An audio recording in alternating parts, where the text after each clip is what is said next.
कैसी थी फिल्म? ठीक थी, बढ़िया थी, कोई बहुत ज़्यादा अच्छी नहीं है, मतलब एवरेज टाइप की फिल्म है, कुछ अच्छा खास नहीं। अच्छा, इंटरवल के पहले अच्छी है फिल्म या इंटरवल के बाद? इंटरवल के पहले ही है ज़्यादा एंटरटेनमेंट तो आप बोलेंगे अगर तो, क्योंकि वो थोड़ा सा वैसा सेंसिटिव टाइप का टॉपिक उठा लिया है ले देकर, वही जैसे चंडीगढ़ करे आशिकी आई थी ना, जैसे अभी महीने भर फिल्म पहले जो आई थी। जी हाँ, आयुष्मान खुराना की चंडीगढ़ करे आशिकी जो फिल्म थी, यही समझ लीजिए उसका सेकंड पार्ट है ये, इसको ऐसा कह लीजिए। बस ये कह सकते हैं कि बधाई दो के नाम से रिलीज़ किया गया इसको। ये बधाई हो जो फिल्म थी पहली आयुष्मान खुराना और वो नीना गुप्ता वाली, गजराज राव वाली जो फिल्म थी, वो बहुत ही ज़बरदस्त फिल्म थी। और उसकी क्या टीआरपी वगैरह भी बहुत अच्छी है, टेलीविज़न पर लोग देखते हैं, उसे पसंद करते हैं, और बहुत अच्छी फिल्म थी वो, बहुत ही बढ़िया। आप फैमिली के साथ भी बैठ के देख सकते हो, काफ़ी अच्छे टॉपिक पर भी फिल्म थी। मगर ये जो सेकंड पार्ट बना दिया उसके नाम से, मैं तो इसीलिए आया था क्योंकि देखने के लिए, क्योंकि उसका सेकंड पार्ट है तो बधाई दो जो होगा बढ़िया होगा। राजकुमार राव भी है इसमें, तो बढ़िया सी फिल्म होगी। पर वो इतनी कुछ खास नहीं है, मतलब चंडीगढ़ का आशिकी जो जैसी बकवास टाइप की पिक्चर थी, कोई सेंस नहीं बन रहा था उस फिल्म का, वैसे ही ये भी है और उसी प्रकार के टॉपिक पर भी है, तो कोई इतना कुछ खास मज़ा नहीं आया। और ना ये बधाई दो हो का सीक्वल लग भी नहीं रही है ये।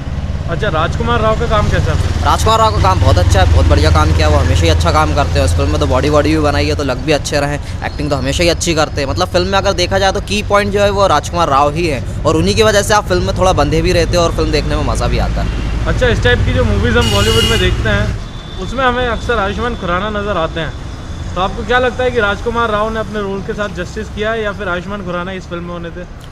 मुझे तो ऐसा लगता है कि क्या है कि स्टोरी बिल्कुल चेंज ही हो गई है, क्योंकि स्टोरी बिल्कुल अलग ही है, इस पर कैरेक्टर वैक्टर सब अलग प्रकार के हैं। तो ये तो नहीं कहूँगा मैं कि आयुष्मान खुराना होते तो अलग होता।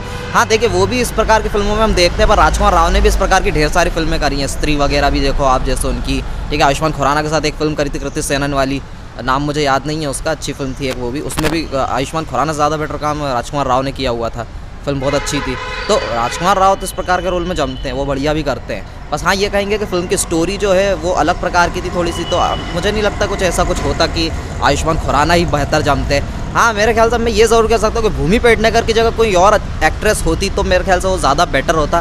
भूमि पेडनेकर को इतने खास काम करती नहीं है, ना ही वो जमी है फिल्म के अंदर, और ज़बरदस्ती का ले दे के टॉपिक उठा लिया उन्होंने, वही वाला गे और लेस्बियन वाला और उनकी शादी और वो सारे लेकर, जैसा कि वो कौन सी फिल्म आई थी इसके पहले, चंडीगढ़ करे आशिकी, उसमें भी यही सब डाल दिया था, और वो कर दिया ज़बरदस्ती बड़ी जागरूकता फैलाने की और वैसे करना।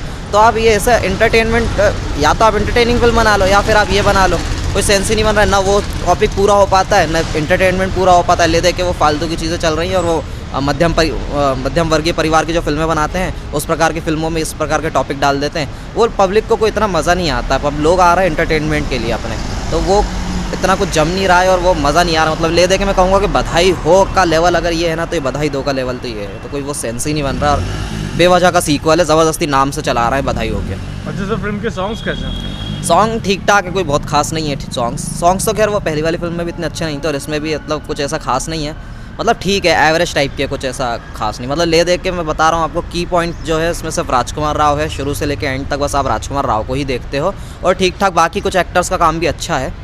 बाकी वो लीडिंग लेडी का जो काम है वो भूमि पेडनेकर का बिल्कुल भी खास नहीं है। अच्छा, फिल्म एंटरटेनिंग है, बांध के रखती है या फिर कहीं बोर करती है? नहीं, एंटरटेनिंग तो है, ये तो मैं कहूँगा, क्योंकि फर्स्ट हाफ ज़्यादा एंटरटेनिंग लगता है, क्योंकि वो कॉमेडी है, वो राजकुमार राव अपनी एक्टिंग से बहुत अच्छा चीज़ें कर रहे हैं, तो वो लगा अच्छा रहा, एंटरटेन भी हो गया आप, मज़ा भी आ रहा है, फिल्म में ठीक ठाक चल रही है। बट वो आगे जाके वही ले दे के वो थोड़ी घिसी पिटी से और प्रेडिक्टेबल हो जाती है, आपको सब पता रहता है पहले से कि अभी आगे क्या बताने वाले हैं, अब आगे क्या बताने वाले, अब आगे क्या बता देने वाले हैं। शुरू में ही बस ऐसा मज़ा आता है जो आप प्रेडिक्ट नहीं कर सकते। आउट ऑफ 5 कितने स्टार देंगे सर फिल्म को? मैं तो दूंगा 3 स्टार दूंगा, 3 से ज़्यादा नहीं दूंगा, वो भी सिर्फ राजकुमार राव की वजह से। और क्या लगता है सर, फिल्म में बधाई हो की तरह बधाई दो भी बॉक्स ऑफिस पे धमाल मचा पाएगी? बिल्कुल भी नहीं, मुझे तो लगता है बिल्कुल भी नहीं चलेगी, और ऑडियंस को नहीं पसंद करेगी इतनी ज़्यादा, क्योंकि कुछ मज़ा नहीं आ रहा, इतना कुछ खास फिल्म है नहीं है इतनी।